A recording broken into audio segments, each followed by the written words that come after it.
BSP party ने Samajwadi party को दिया तगड़ा झटका। समाजवादी पार्टी के प्रदेश महासचिव विनोद मिश्रा को बसपा पार्टी में शामिल किया। ये सुन करके समाजवादी पार्टी को बड़ा झटका लगा है और विनोद मिश्रा जो समाजवादी पार्टी के प्रदेश महासचिव थे वो बसपा सुप्रीमो मायावती जी से लखनऊ जाकर उनसे मुलाकात की, आशीर्वाद लिया और बसपा का दामन थाम लिया। अब उन्होंने बसपा का दामन थाम करके ये उम्मीद की जाती है कि वो मुगरा बादशाहपुर से चुनाव लड़ सकते हैं। मुगरा बादशाहपुर जौनपुर से चुनाव लड़ सकते हैं और यहाँ पर मोटा मोटा आंकड़ा जो जनसंख्या का है वो बता दें कि यहाँ ब्राह्मणों की आबादी करीब 80,000 है, पटेल 60,000, यादव करीब 30,000, एससी करीब 75,000, क्षत्रिय 25,000, वैश्य 20,000, मुस्लिम 25,000। इस तरह ब्राह्मण, दलित और मोस्ट ओबीसी के वोट के आधार पर विनोद मिश्रा चुनाव को जीत सकते हैं और ये गणित अगर काम आया तो निश्चित रूप से उनको कोई हराने वाला नहीं होगा। और ये सर्वविदित है कि 2022 में जो मीडिया ने समाजवादी पार्टी का माहौल बनाया था कि आ रहे हैं अखिलेश भैया, जिसके कारण 100% मुस्लिम वोट समाजवादी पार्टी को गया था और ओबीसी के बहुत से नेता समाजवादी पार्टी ज्वाइन किए थे, जिससे सभी को एक ऐसा लग रहा था और ख़ासकर समाजवादी पार्टी के नेताओं की कार्यकर्ताओं की भाषा शैली ही बदल गई थी। अधिकारियों को धमकी मिल रही थी कि हाँ आ रहे हैं अखिलेश भैया। लेकिन जब चुनाव हुआ, रिजल्ट आया तो समाजवादी पार्टी 100 सीटों पर सिमट गई, उसके सहयोगी दल 25 सीटों पर सिमट गए। टोटल सीटें 125 प्राप्त हुई, जो सरकार बनाने के आंकड़े से बहुत दूर, कोसों दूर थे। अब जो सरकार बनाने के, मंत्री बनने के लालच में आए थे वो एक एक करके धीरे धीरे सभी इनसे खिसक गए, चले गए। कुछ दूसरे पार्टियों में, कुछ भाजपा में, जिसको जहां अच्छा लगा चला गया। अब ऐसी स्थिति में इस बार 100% मुस्लिम वोट समाजवादी पार्टी को नहीं मिलने वाला है, क्योंकि आपने 2 वीडियो देखे होंगे। शिवपाल यादव ने भारत समाचार टीवी पर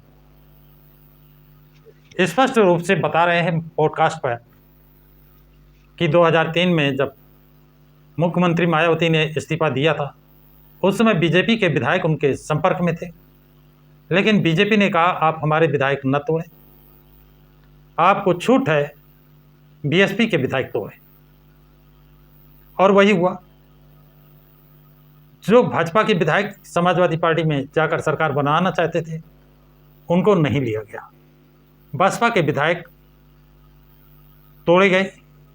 कैसे तोड़े गए उस लंबा प्रकरण है, उस पर मैं नहीं जाऊंगा, लेकिन शिवपाल यादव की बातों के अनुसार बसपा के विधायक उन्होंने तोड़े और सरकार बनवाने में कितने बार में टूटे।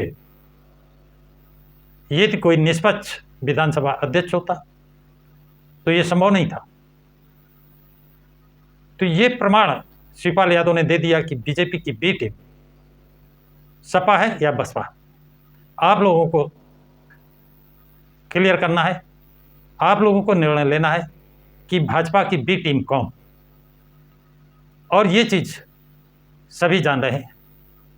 2007 में बसपा की सरकार पूर्ण बहुमत की क्यों बनी थी कि इसके पहले भाजपा की सरकार और उसके बाद सपा की सरकार, जनता में त्राही त्राही मची हुई थी। और इस बार देखिए सपा की सरकार, फिर भाजपा की सरकार, और जनता का क्या आलम है ये किसी से छिपा नहीं। जनता क्या चाह रही है, वो शांति चाह रही है, सुशासन चाह रही है, महिलाओं की इज्जत सुरक्षित रहे चाह रही है, अपनी ज़मीन जायदाद सुरक्षित रहे ये चाह रही है, वो सड़कों पर सुरक्षित निकल सके, सुबह बच्चे स्कूल जाएँ तो शाम को सुरक्षित आ सकें, इसी तरह लड़कियां सुबह जाएँ तो शाम को सुरक्षित आ सकें। और ये सब चीज़ें वो बसपा के शासनकाल में पा रही है। इसलिए जनता की मांग है बसपा की सरकार। ये सरकार भी, प्रजातंत्र का नियम है, जनता के लिए जनता द्वारा, लेकिन जब और ये सारी चीज़ें बसपा के सरकार में मुहैया है, अन्य किसी पार्टी में ऐसा नहीं हो पा रहा है। इसलिए जनता आशा भरी निगाहों से बसपा सुप्रीमो मायावती की तरफ देख रही है। और जो 9 तारीख को मानवर काशीराम के पुण्यतिथि पर जो रैली आयोजित की गई है, उसमें अपार भीड़ होने की संभावना है। हर जिले से, तहसील से, ब्लॉक से, बूथ से बसें तो जा ही रही हैं। इसके लिए पब्लिक ने अपना पैसा दिया है, जो जाएंगे अपना किराया देंगे और वो सारा इकट्ठा करके बस को दिया जाएगा, उस बस से जाएंगे।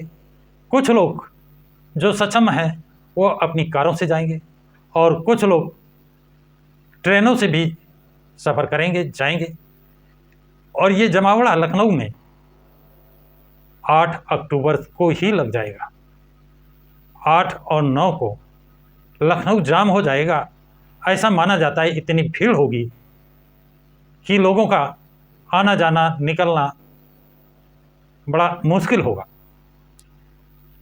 तो 9 अक्टूबर ये एक तरह से विपक्षी लोगों का मानना है कि ये बीएसपी शक्ति प्रदर्शन कर रही है। शक्ति प्रदर्शन तो नहीं अभी हम कहेंगे, लेकिन हाँ, अभी जो ये मानवर काशीराम का पुण्यतिथि मनाई जा रही है, जिसमें देश भर के लोग, प्रदेश भर के लोग शामिल होंगे। लेकिन 2026 में जो पुण्यतिथि मनाई जाएगी वो रैली नहीं, महा रैली होगी। और उसमें एक रिकॉर्ड, सारे रिकॉर्ड ध्वस्त कहते तो ये हैं। 9 अक्टूबर 2025 की रैली वो रैली होगी कि पिछले सारे रिकॉर्ड टूट जाएंगे। उस मैदान को बसपा सुप्रीमो मायावती के अलावा और किसी पार्टी ने कभी भर नहीं पाया है। इसलिए उसमें रैली करने की कोई हिम्मत नहीं करता है, जो करता है वो भर नहीं पाता है। भले वो किराए की गाड़ियाँ खुद दे, आने वालों को किराया दे, इसके बाद भी उतनी भीड़, जनसमूह। और जबकि बसपा की पार्टी की रैली, बसपा के कार्यक्रमों में आने वाले लोग अपना किराया लगा कर आते हैं, अपनी रोटी, अपना खाना लेकर आते हैं। वो 4 पराठे अपने लिए, 4 पराठे और दूसरे साथी अगर कोई नहीं लाया है तो उसके लिए भी लाते हैं।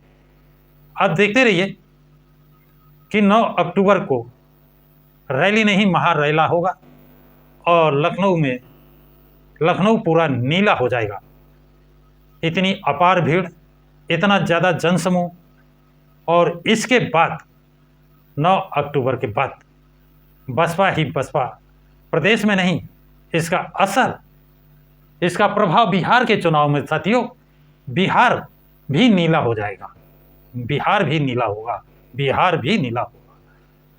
तो साथियों, आज की बात यहीं मैं समाप्त करता हूं और इस पर आप लोग अपनी कमेंट्स ज़रूर लिखें तथा इस वीडियो को लाइक और शेयर करें। प्रकाश किरात चैनल को सब्सक्राइब